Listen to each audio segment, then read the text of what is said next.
Hello friends, आज के video में हम लोग डिस्कस करने वाले हैं need and features of a research design. सबसे पहले तो रिसर्च डिज़ाइन की नीड क्या है उसके कुछ पॉइंट्स हम लोग डिस्कस करेंगे।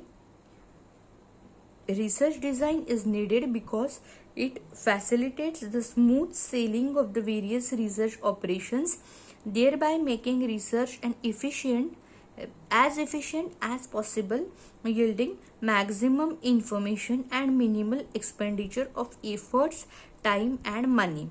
So रिसर्च डिज़ाइन की क्या ज़रूरत है कि जो रिसर्च के अलग अलग ऑपरेशंस होते हैं उनको इफिशिएंटली कैरिड आउट करने के लिए with the minimum available information, with minimum expenditure of time, effort and money. आपको टाइम कम लगना चाहिए, एफर्ट्स कम लगने चाहिए और मनी भी कम लगना चाहिए। Then second point is research design stands for advance planning of the methods to be adopted for collecting the relevant data and techniques, keeping in view the objective and availability of staff, time and budget.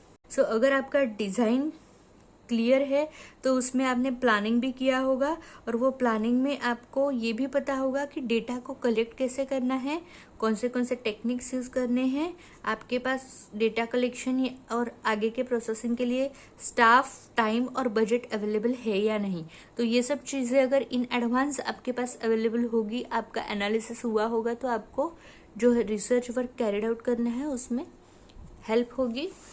Then last point is the design helps the researcher to organize his ideas in a form whereby it will be possible for him to look for flaws and inadequacies. So अगर design बनाया है तो आगे कौन से problems आने वाले हैं, पॉसिबल प्रॉब्लम्स जैसे कि अनअवेलेबिलिटी ऑफ रिसोर्सेस हो सकता है, बजट हो सकता है या फिजिबिलिटी ऑफ टाइम हो सकता है। तो ये प्रॉब्लम जो है वो पहले से ही पता हो जाएंगे अगर आपने प्रॉपर डिज़ाइन बनाया है आपके रिसर्च का। तो ये हो गई नीड ऑफ रिसर्च डिज़ाइन। अभी हम लोग डिस्कस करने वाले हैं कि features of a good design, कौन से डिज़ाइन को हम गुड डिज़ाइन बोल सकते हैं। तो सबसे पहला फीचर है a good design should be flexible, appropriate, efficient and economical. Flexible होना चाहिए मीन्स जिसमें चेंजेस पॉसिबल होना चाहिए, वो एप्रोप्रिएट होना चाहिए, वो इफिशिएंट होना चाहिए और वो इकोनॉमिकल होना चाहिए in terms of time, cost and resources. Then next is the design which minimizes bias and maximizes reliability of the data collected and analyzed is considered a good design. So जो data collection है उसमें bias कम होना चाहिए और वो reliable होना चाहिए, ऐसा डिजाइन को हम good design बोलेंगे। Then next point is design which gives smallest experimental error is a good design. ऐसा डिजाइन जो हमें स्मॉलेस्ट एक्सपेरिमेंटल एरर देता है, ऐसे डिजाइन को हम लोग गुड डिजाइन बोल सकते हैं।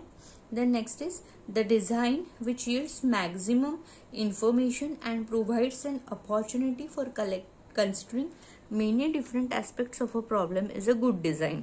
So ऐसा डिज़ाइन जो हमें बहुत ज़्यादा इंफॉर्मेशन प्रोवाइड करेगा और जो हमारे रिसर्च टॉपिक के डिफरेंट एस्पेक्ट्स हमें फाइंड आउट करने में हेल्प करेगा, कंसिडर करने में हेल्प करेगा, ऐसे डिज़ाइन को हम लोग गुड डिज़ाइन बोल सकते हैं।